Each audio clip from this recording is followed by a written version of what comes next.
갑자기 비가 와가지고 여러분 우산 가지고 오신 분들 잠깐 당황스러우실 텐데 아마 낮에처럼 한번 확 지나가고 그치면 여러분 집에 돌아가실 때 좀 편하실 것 같습니다. 요즘 너무 더워서 여러분 밤잠 설치시는 분들이 많으실 텐데 이 더위 때에 여러분 몸을 잘 관리하시고 또 더울 때 너무 덥게 계시지 마시고 뭐 이렇게 저렇게 좀 몸을 잘 관리하셔서 시원하게 좀 계시면 좋겠습니다. 날씨가 너무 더우면 몸이 또 상할 수 있으니까 조심하시기를 바랍니다. 요즘 이 시대를 포스트 모더니즘 시대다 이런 말을 씁니다. 모더니즘 후기 시대, 후기 현대주의란 말인데 이것도 지나갔다고 합니다. 이 시대의 특징 중에 한 가지가 권위는 사라지고 권리만 남아있는 그런 시대라고 합니다. 실제로 권위주의는 나쁘지만 권위는 중요한 가치가 있죠. 여러분 요즘 학교에 보면 선생님과 학생 그리고 가정에 보면 부모님과 자녀들 뭐 이런저런 관계들을 보면 이 권위가 전과 같지 않다라는 것을 알 수가 있습니다. 물론 전의 권위가 다 좋았다는 말은 아닙니다. 여러분 교회의 권위는 어디에서 나올까요? 교회는 우리가 다 아는 것처럼 하나님께로부터 나오는 것인데 하나님은 말씀하셨습니다. 말씀하셨고 이 말씀을 하나님의 백성이 듣고 받습니다. 그러니 교회의 권위는 하나님께 있고 좀 더 구체적으로 말하면 하나님의 말씀, 이 성경에 있다 이렇게 볼 수가 있습니다. 교회는 곧 하나님의 말씀에 권위를 둔다. 그리고 또 한 가지가 더 있습니다. 여러분 우리가 지역 교회를 살펴보면 권위를 내세울 만한 게 또 한 가지가 있는데 그게 뭐냐면 능력, 기적 이런 것들입니다. 여러분 한번 보세요. 교회 만약 하나님께서 내가 창조했다 이러는데 세상이 창조되지 않았으면 하나님의 말씀에 무슨 권위가 있겠습니까? 내가 병을 고친다 그러는데 병을 고치지 않으면 무슨 권위가 있겠습니까? 그래서 이 기적과 능력이 권위의 상징이 되기도 합니다. 그래서 창조주 하나님의 그 능력이 창조를 통하여 나타났고 예수님께서 무리를 걸으심으로 창조주 하나님의 능력이 있으심을 보여주신 것이지요. 자연을 통제하는 그런 능력을 보여주셨습니다. 전쟁에서 승리하는 그 능력을 보여주셨습니다. 그 능력이 곧 하나님의 능력으로 천지를 창조하신 하나님의 능력으로 이 땅에 선포되셨습니다. 이제 오늘 우리가 살펴볼 게 신령한 것이라는 것입니다. 신령한 것 12장 1절에 신령한 것에 대해서 너희가 알아야 된다 이렇게 말씀하죠. 고린도 교회는 이 신령한 것들이 많이 있었습니다. 신령한 것들이 뒤에 나온 내용이 보면 은사에 관한 내용입니다. 은사. 이 은사가 우리가 이제 아는 것처럼 능력으로 나타날 때가 많이 있죠. 그래서 바울은 아마 신령한 것이라고 표현한 것 같습니다. 여러분 혹시 기억나시는지 모르겠어요. 제가 전에 고린도전서 3장을 제가 설교한 적이 있는데 수요 예배 때 3장에 보면 3장 1절에 이렇게 말합니다. 형제들아 내가 신령한 자들의 대함과 같이 너희에게 말할 수 없었다 이렇게 말하죠. 신령한 자들이라는 사람은 어떤 사람들이었습니까? 영적으로 성숙한 사람들, 바울 같은 사람들, 고린도 교회 사람들, 아직 어린아이 신앙인들 이렇게 말씀할 수가 있습니다. 그러면 신령한 것이 성숙한 사람들에 관한 것이기도 하고 오늘 본문에 보면 이 은사에 관한 부분도 있다라는 것을 알 수가 있습니다. 그러면서 이제 2절과 12절 우리 읽었던 2절과 3절 말씀에 그리스도인의 기준이 되는 굉장히 중요한 한 가지 말씀을 합니다. 이 은사에 대해서 구체적으로 4절부터 말하는데 말씀하기 전에 이 은사에 대해서 말하는데 영적인 것이죠. 알아야 될 것이 있다. 그러면서 예수님을 믿는 사람과 믿지 않는 사람에 대해서 아주 선명하게 선을 긋고 있습니다. 여러분 2절을 한번 보십시오. 혹시 여러분 내가 예수 믿는지 안 믿는지 구원 받았는지 못 받았는지 잘 모르겠다 이런 분들 오늘 확실히 그 선을 배우시기를 바랍니다. 2절 한번 보십시오. 같이 한번 읽어보겠습니다. 시작. 너희도 알거니와 너희가 이방인으로 있을 때에 말 못하는 우상에게로 끄는 대로 그대로 끌려갔느니라. 이방인으로 있을 때 예수님을 믿기 전에 사람의 상태는 어떤 상태냐면 우상이 이끄는 대로 끌려가는 사람들입니다. 때로는 우상, 때로는 사상, 때로는 세상의 쾌락에 끌려가는 사람들입니다. 이게 이제 예수님을 믿지 않는 사람들이라고 말할 수 있습니다. 그 당시 이제 고린도에 우상이 굉장히 많았죠. 이방신들이 많았죠. 그들은 이제 눈에 보이는 가시적인 우상을 그렇게 따르고 섬겼습니다. 그렇지만 오늘날에는 우리가 이 우상이라는 것이 눈에 보이는 우상도 있지만 그렇지 않은 우상도 많이 있습니다. 그와 대비되는 믿는 사람은 어떤 사람들인가? 3절에 한번 보겠습니다. 3절 아주 선명하게 나타나는데요. 3절을 같이 보겠습니다. 시작. 그러므로 내가 너희에게 알리노니 하나님의 영으로 말하는 자는 누구든지 예수를 저주할 자라 하지 아니하고 또 성령으로 아니하고는 누구든지 예수를 주시라 할 수 없느니라. 예수님을 믿는 사람은 어떤 사람들이냐면 이런 사람입니다. 성령으로 말하게 하심을 받는 사람인데, 그럼 성령은 뭐라고 말하느냐면 예수님이 주님이다 이렇게 말씀하십니다. 그러니까 기침하시는 분들 너무 많은데 온도를 조금 높여야 될 것 같습니다. 온도가 좀 많이 습해가지고 좀 낮추는, 좀 전반적으로 다 좀 높여주시면 좋겠습니다.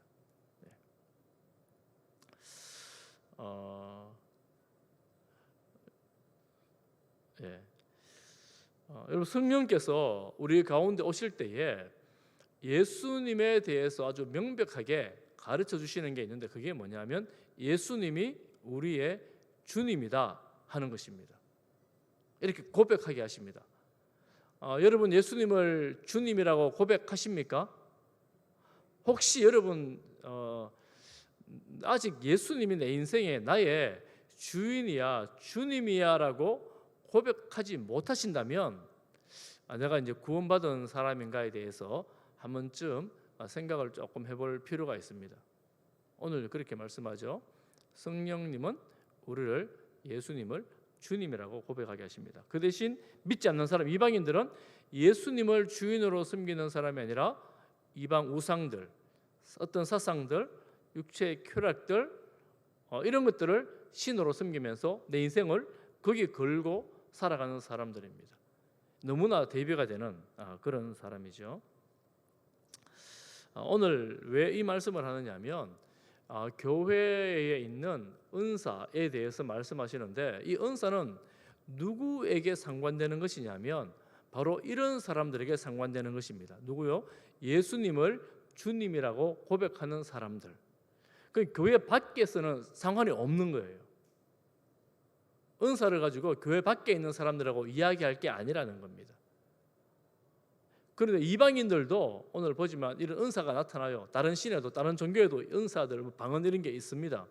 그렇지만 교회 안에 있는 은사는 그것과는 차원이 다른 그런 내용입니다. 그래서 신령한 일을 논할 때는 우리가 예수님을 믿는 사람들, 예수님을 주님이라고 부르는 사람들과 함께 논해야 함을 말씀을 통해서 볼 수가 있습니다. 한 가지 여러분 그렇게 볼 수가 있죠. 뭘 알 수가 있느냐면 하나님의 영으로 말하는 자는 누구든지 예수를 저주할 자라 하지 아니하고, 하나님의 영으로 말하는 사람들이, 내가 예수 믿는다고 말하는 사람들이 예수님은 저주를 받아야 돼 이렇게 말할 수 없다는 겁니다. 예수님을 비난할 수 없다는 겁니다. 내가 하나님 믿는다고 말하면서 예수님을 비난할 수가 있습니까? 예수님을 비난한다면 그 사람은 하나님을 믿는 사람이 아니라는 거예요. 하나님의 영으로 감동된 사람이 아니라는 겁니다. 이 명백히 구분되지요. 예수님 안에서 하는 이야기들과 예수님 밖에서 하는 이야기가 명백히 구분되지요. 비난한다는 이 말, 누가 이렇게 비난했을까요? 예수님은 저주를 받았다. 누가 비난했을까요? 우리가 지금 사도행전 보면서 유대인들이 끝까지 예수님 따라가면서, 바울을 따라가면서 죽이려고 하잖아요. 왜 그랬습니까? 예수님은 그들 관점에서는 저주를 받은 자거든요. 구원자가 될 수 없는 거예요. 그러니 그걸 구원자라고 전하고 있으니까 전하는 바울을 죽이려고 하는 거예요. 유대인들의 입장에서는 예수님은 저주받을 자였다 이 말입니다. 그런데 그 바울은 그렇게 말하죠. 그런 사람들은 그리스도를 믿는 사람이 구원받은 사람이 아니다 이렇게 말하는 겁니다. 그러니 오늘 교회에 대해서는 이제 은사가 이런 것이다. 사실 바울이 이렇게 전제를 말하는 이유는 이런 전제를 말하는 이유는 고린도 교회 안에 들어와 있긴 하지만 예수님을 주님으로 믿지 않는 사람도 있을 수 있다 하는 것을 전제에 두고 하는 말이라고 볼 수 있습니다. 예수님을 주님이라고 따르지 않는 다른 유대인들도 그 교회 안에 들어와 있을 수 있다 하는 것을 선을 긋고 이제 시작을 하는 것이죠. 그래서 신앙 고백에 있어서 여러분 내가 구원받았나 받지 않았나 정말 혼란스러울 때 여러분 스스로 생각해 보십시오. 내가 예수님을 내 인생의 주님으로 믿고 있는가? 믿고 있으십니까? 아멘 하시면 여러분 다 구원받은 분들이에요. 이거 누가 한다 그랬어요? 성령이 우리 안에서 고백하게 하는 겁니다. 안 믿는 사람은 절대로 못합니다. 성령이 아니고서는 절대로 못하는 게 예수님이 내 인생의 주님입니다 하는 고백이에요. 거짓말하는 해도 금방 들통나요. 왜냐하면 그 시대는 더 그랬거든요. 그 시대는 로마 황제가 우리 인생의 주님입니다, 주인입니다 이렇게 고백하는 시대였는데 로마 황제가 내 인생의 주인이 아니라 예수님이 내 인생의 주인입니다 이렇게 고백하는 겁니다. 예수 믿는 사람이죠. 그러니 우리가 예수 믿는 사람들은 이 고백대로 살아가는 사람들이에요. 이 고백대로 예수님이 내 인생의 주인이지. 어떤 뭔가를 결정해야 될 때, 또 누군가를 생각할 때, 어떤 사건을 맞닥뜨릴 때, 어떤 문제가 있을 때 예수님이 내 인생의 주인이지. 이런 마음으로 살아가는 그 사람이 바로 그리스도인 예수 믿는 사람이다 이렇게 말할 수가 있습니다. 여러분 신령한 것이라고 말하는 한 가지 좀 짚고 넘어가야 될 부분이 있습니다. 그게 뭐냐면 막 놀라시네요. 천둥 소리를 처음 듣는 것처럼 걱정되십니까? 이 은사, 신령한 은사가 우리 정통 기독교 안에서만 있으면 참 좋겠는데 이단들이 신령해 보이는 은사들을 많이 합니다. 예전에 문선명, 박태선 그리고 또 귀신론 주장했던 여러 교회들 이단으로 다 빠진 그런 소위 목사님이라고 하지만 그렇지 않아 보이는 많은 사람들이 은사를 많이 했습니다. 그러니까 은사가 능력이 나타나니까 신비로움이 나타나니까 많은 사람들이 추종하게 되고 병이 나으니까 따르게 되는 그런 경향을 무시할 수가 없습니다. 사람들이 이 세상에서는 그런 카리스마 리더십에 자꾸 따르게 되어 있기 때문에 그런 현상이 일어나는 거죠. 그렇지만 진짜는 여러분 교회 안에서 진짜는 예수님이 나의 주인이다. 예수님이 내 인생의 주인이다라고 고백하는 그 사람이 진짜입니다. 할렐루야. 여러분 그럼 혹시나 누가 뭐라 그러거든요. 당신 주인 누굽니까? 딱 물어보세요. 예수님입니까? 한번 물어보세요. 누가 뭐라 그러거든요. 예수님입니까? 이만입니까? 딱 물어보세요. 예수님입니까? 안상홍입니까? 딱 물어보세요. 그러면 이제 말하는 게 나오겠지요. 예수님이 우리의 주님입니다. 그러면서 이제 4절 이하부터 이제 성령의 은사에 대해서 말하기를 시작을 합니다. 이 성령의 은사는 여러분 4, 5, 6절에 보면 은사는 여러 가지나 성령은 같고 직분은 여러 가지나 주는 같으며 또 사역은 여러 가지나 모든 것을 모든 사람 가운데서 이루시는 하나님은 같으니 이렇게 말씀하면서 시작하는데요. 은사는 제가 용평이상 재능이라고 설명을 해보겠습니다. 재능은 여러 가지 재능들이 있습니다. 그렇지만 여러 가지 그 재능 선물로 주시는 그 은사 재능은 성령께서 주십니다. 같습니다. 여러 가지 종류의 은사는 있으나 같습니다. 교회 안에 직분이 여러 가지가 있습니다. 목사도 직분이고 장로님 그리고 권사님 또 여러 가지 직분 그 당시에 선지자들 교사들 여러 가지가 있지만 주님, 예수님이죠. 성자 예수님입니다. 주님은 같습니다. 또 사역은 여러 가지입니다. 사역은 봉사, 그리고 뭐 전도, 뭐 교육, 뭐 이런 거라고 할 수가 있는데 여러 가지가 있죠. 나누어 주는 것, 여러 가지 사역은 있으나 하나님은 같습니다. 교회에 있는 여러 가지 은사나 직분이나 사역은 삼위일체 하나님으로 이루어지는 겁니다. 한 분 하나님 안에서 교회가 작용하여 돌아가는 것입니다. 그러니 하나님 안에서 이 모든 것들이 이루어지는데 그 다음부터 이어지는 구절은 보면 이 은사에 대해서 말씀합니다. 7절, 여러분 중요한 건 7절을 같이 한번 보겠습니다. 중요한 원리 한 가지를 말합니다. 같이 봅니다. 7절 시작. 여러분 성령으로 아까 위에 4절에 은사가 나타난다 그랬는데, 그리고 8절 이하에 보면 성령을 따라 주시는 은사의 종류들이 쭉 기록되어 있습니다. 성령께서 은사를 주시는 이유는 무엇인가? 유익하게 하기 위해서. 성령께서 은사를 주실 때 이 본문에서는 나오지 않지만 누구에게 유익할까요?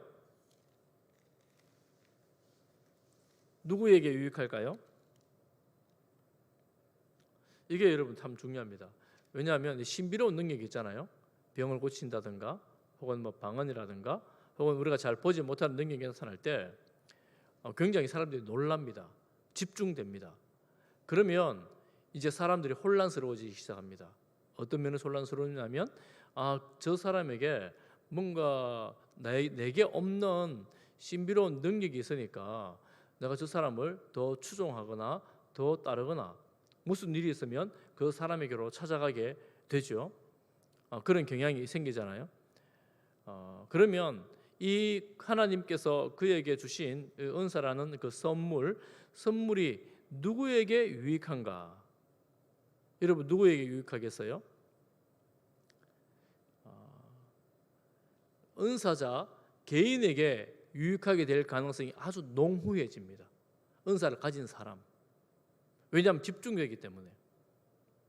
근데 이거는 이제 성경에서 굉장히 경계하고 있는 겁니다. 누구에게 유익한 거냐면 모든 성령 연사는 교회에 덕을 세우는 것입니다. 교회에. 그러니 은사를 우리가 분별할 때 한 개인에게 유익하는 걸로 은사가 집중되어지면 그 은사가 이제 잘못 사용되고 있다 이렇게 볼 수가 있습니다. 은사는 교회에 유익이 되는 것이고 교회에 덕을 세웁니다. 딱 한 가지 은사만 빼고 그렇습니다. 이 14장에 가면 한 가지 은사가 나오는데 방언의 은사는 그 개인에게 유익하다 이렇게 말씀하십니다. 그러니 이 방언의 은사를 빼고는 모든 은사는 교회에 덕을 세우는 교회를 유익하게 하는 은사다 이렇게 성경에서는 말합니다. 그리고 우리가 내가 은사를 받았다라고 말할 때 이거 내가 특별한 은사가 있으니까 이거 뭔가 한번 해봐야지, 내가 뭔가 영광을 받아야지 이렇게 생각한다면 이제 넘어지는 거죠. 너무 실족하는 겁니다. 내게 무슨 은사가 있다고 생각할 때 어떻게 교회에 덕을 세울까, 내가 이 공동체에 어떻게 유익하게 할까 하는 걸로 이 은사를 잘 발휘하는 것, 이것이 은사를 사용하는 방법이지요. 그리고 아래 8절부터 여러 가지 은사가 나오는데 제가 이 은사에 대해서는 제가 구체적으로 따로 말씀을 하지 않겠습니다. 다음 기회가 있으면 한 번 더 하도록 하고, 이 은사를 11절 한번 보십시오. 여러분 11절을 보면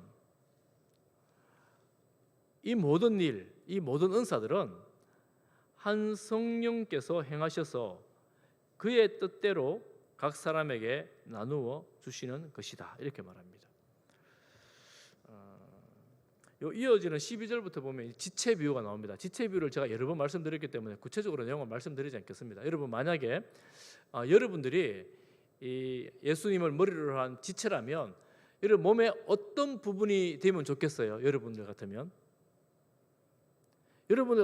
이 몸 중에서 어떤 부분이 되고 싶으세요?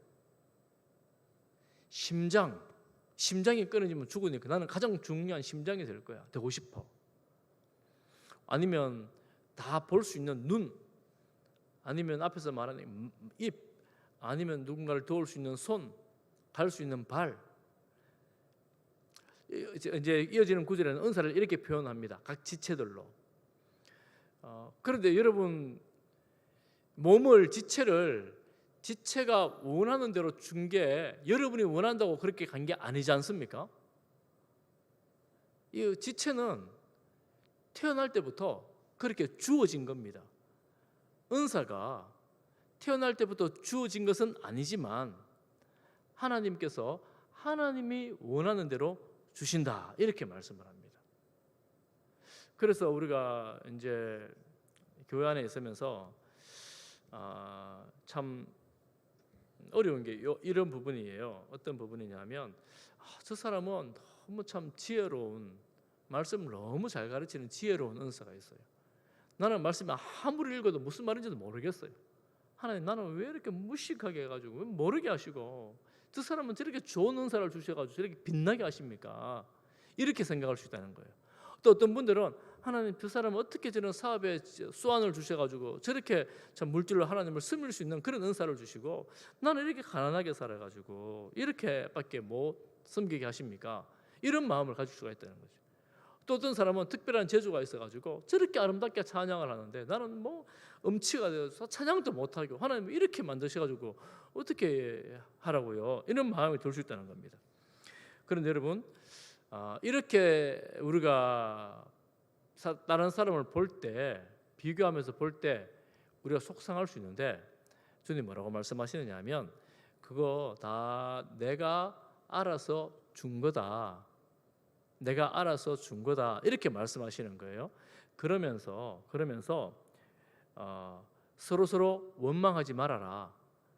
그리고 더 한 가지 하는 말씀이 가장 약한 지체가 더 귀하다, 이렇게 말씀하십니다. 너네들이 보기에 가장 약해 보이는 그 지체가 가장 귀하다. 22절에 그렇게 말하죠. 22절에. 그래서 하나님께서 우리에게 주실 때 우리가 보기에 어떤 측면에 있어서 뭐 예를 들자면 지체를 본다면 몸 한 부분이 장애를 입었어요. 장애를 입으면 얼마나 불편합니까? 건강하게 나으면 얼마나 좋겠어요? 그 낫지 못하는 평생 장애를 입었습니다. 그럼 어떻게 해요? 그러면 필요 없다고 어디 버릴 거예요? 내 팔이 만약 장애를 입어서 사용하지 못하게 됐어요. 그럼 여러분 이거 필요 없다고 버릴 거예요? 하나님은 가장 약해 보이는 그것을 가장 귀하게 보신다, 이렇게 말씀하시니 공동체 안에서도 저 사람은 뭐 재능도 없고 재주도 없고 내가 나를 생각해도 쓸데없는 거 아무데도 뭐 어디 뭘 하겠나, 이런 생각이 들 때 하나님께서는 네가 가장 귀하다, 이렇게 말씀하신다는 거예요. 다른 사람이 볼 때도 저분이 우리 안 오면 좋겠다, 이런 생각 때는 그런 분들도 그분이 너보다 더 귀하다, 이렇게 말씀하시는 거예요. 우리가 생각하기에 목사니까 목사가 제일 귀하다, 그렇지 않다는 거예요.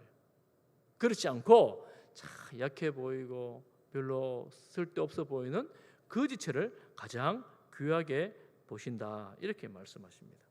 그런데 교회 안에서는 쓸데없다고 말할 수 있는 사람이 한 명도 없습니다. 쓸데없는 게 하나도 없어요. 우리 몸의 모든 지체가 쓸데없는 게 없는 것처럼, 다 요긴하게 필요한 것처럼 쓸데없는 게 없어요. 다 필요한 것입니다. 그럼 어떻게 우리가 이 지체를 사용해야 될까? 여러분, 이게 본문에 그 이어지는 부분에 보면 몸끼리, 지체끼리 다툴 수 없다, 분쟁이 있을 수 없다, 이렇게 말하죠. 분쟁이 있을 수 없다. 그런데 분쟁이 많이 있잖아요. 교회들마다. 건강하지 않은 교회지요. 그럼 다양한 지체들이 어떻게 기능을 해야 될까? 여러분, 몸이 팔이, 위장이 어떻게 기능하는지 알고 있을까요? 다리가 여러분 장기 중에 간이 어떻게 기능을 하는지 알고 있을까요? 알 수 있을까요? 지체로 보자면 하나님은 각자에게 다른 기능을 할 수 있는 능력을 모든 성도들에게 다 주셨어요. 그러면 이 각 지체들이 저분이 저런 일을 하고 저분이 저런 일로 하는데 그 기능을 내가 알고 잘하느니 못하느니 하는 것은 내가 가진 기능으로 보자면 월권을 행하는 겁니다. 누구에게요? 하나님께 대해서. 하나님이 만드셨고 하나님께서 그 기능을 주셨어요. 우리가 하나님이 아는 이상 우리 어떻게 해야 돼요? 내가 팔이면 팔 일을 열심히 하면 되는 거예요. 만약에 팔 한쪽이 장애를 입었어요. 그럼 어떻게 돼야 되겠어요? 양팔이 있어야지 정상적으로 살아가는데 한쪽이 장애를 입었어요. 하나밖에 안 남았어요. 어떻게 해야 되겠어요? 그러면 쓸데없는 거 버려야죠. 그렇게 할 수 있었겠습니까? 그렇게 할 수 없습니다. 이 한 팔만 남았으면 이 한 팔이 이 다른 팔의 기능까지 같이 하는 거예요. 저는 잘은 모르지만 여러분 위암에 심각하게 걸리면 위장을 뭐 잘라낸다 그러대요. 그러면 그 장 뭐죠? 뭐 대장인가 뭐 잘 모르겠는데 그 장이 위장을 대신한대요. 그러면 이거 병이 들어 도저히 못 쓰면 그 부분을 없애야 되면 누군가가 그 부분을 대신하는 거예요. 대신하는 거예요. 우리는 교회는 아무도 버릴 데가 없고 버릴 사람도 없고 만약 장애를 입었으면 약해진 지체가 있으면 누군가가 그 기능을 대신하는 겁니다. 너 못한다고 비난한다고 해서 그게 나아지지가 않아요. 못한다고 해서 원망한다고 해서 그게 건강해져가지고 갑자기 잘해지지 않아요. 기능을 하고 있는 이 다른 지체가 그 못하는 약한 기능을 대신해 가는 겁니다.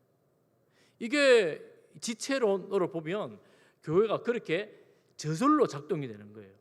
아이고 이쪽 팔이 내가 못하니까 내가 대신 도와줘야 되겠다. 그게 아니고 살려면 건강해지려면 어쩔 수 없이 그렇게 되는 거예요. 그래서 공동체의 필요를 보게 되고 공동체의 약함을 보게 되고 그 약함에 대해서 함께 세워가는 게 건강한 교회입니다. 그런데 만약에 장애를 입어서 그 기능이 상실되어 버리면 장애를 입은 몸이 되잖아요. 장애를 입은 몸. 오늘날 사실 한국 교회가 그렇게 장애를 입은 교회들이 너무나 많아졌어요. 돌아보면 아픈 슬픈 이 교회들이 너무나 많아요. 그럼 우리는 건강한 몸을 추구한다면 내가 건강한 지체로서 다른 약한 부분을 함께 섬겨 나가는 그 교회가 건강한 교회입니다. 말로 아무리 말을 해도 여러분 그게 치유되거나 회복되지 않아요. 그러니 교회 안에서 하는 원망이나 비난은 성도들에 대해서 원망이나 비난은 정말 백해무익이다. 정말 백해무익이에요. 그래서 하나님은 이 다양한 지체들, 각 기능이 다른 다양한 지체들을 머리 대신 예수 그리스도를 통하여 통일되게 하십니다. 그러니 이 지체론을 보면 다양성과 통일성이 동시에 공존합니다. 다양한 게 어떻게 통일되겠어요? 몸만큼 다양한 기능이 있는 데가 없어요. 그런데 이 머리에 따라 말씀에 따라서 다 통일되는 겁니다. 건강한 몸으로. 저는 우리 교회가 이런 교회가 되기를 축복합니다. 소망합니다. 하나님께서 여러분들에게 주신 그 다양한 은사들과 재능들이 주님 안에서 마음껏 발휘될 수 있기를 축복합니다. 여러분 나는 뭐 잘하는지 잘 모르겠어요. 그런 분들 여러분들 그냥 기도만 해도 아무도 모르는 자리에 기도만 해도 하나님께서 그 기도를 들으십니다. 지체 일부러 감당하는 거예요. 나는 사람들 만나는 거 좋아하면 밖에 나가서 전도하면 그게 하나님의 몸된 교회를 세워나가는 것입니다. 청소 잘하는 사람 청소만 해도 하나님 주님의 몸된 교회를 세우는 것입니다. 아이들을 좋아하는 사람 아이들 만나서 가르치기만 해도 아이들과 즐겁게 놀기만 해도 이 사역을 하고 있는 거예요. 그렇게 몸이 기능하는 겁니다. 내가 못하는 거라고 자주할 필요도 없고 내가 잘한다고 해서 교만할 필요도 없고 우울감에 빠질 것도 없고 좌절할 필요도 없고 그런 것이 이 지체에 관한 주님의 말씀이라고 볼 수가 있습니다.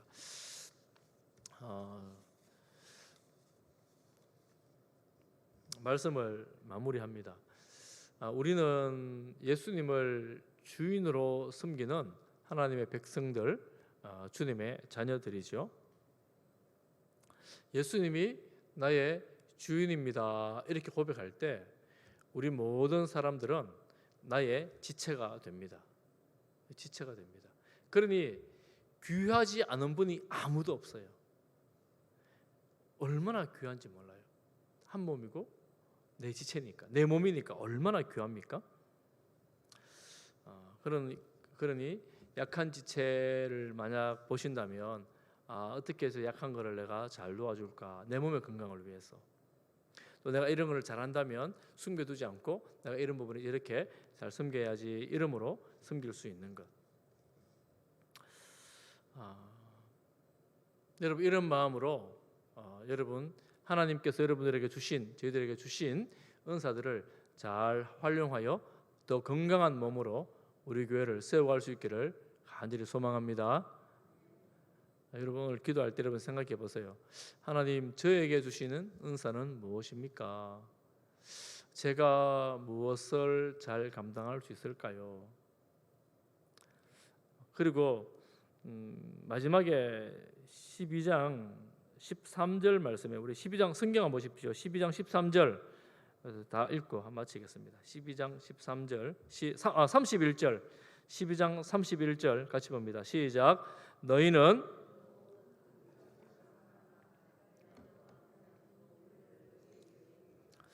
고린도 교회는 많은 다양한 은사가 있었는데 더욱 큰 은사를 사모하라 이렇게 말하죠. 다른 은사도 사모해야 돼요. 그리고 13장에 그 더욱 큰 은사가 무엇입니까? 여러분 다 아는 것처럼 사랑입니다. 사랑. 우리가 아무리 많은 놀라운 능력과 은사가 있다 할지라도 사랑이 없으면 아무것도 아니라 그러니, 내가 아무것도 없는 것 같아도 사랑 하나만 있어도 충분합니다. 이 사랑의 은사를 내가 사모해야 되겠다 하는 마음으로 우리 함께 찬송하겠습니다.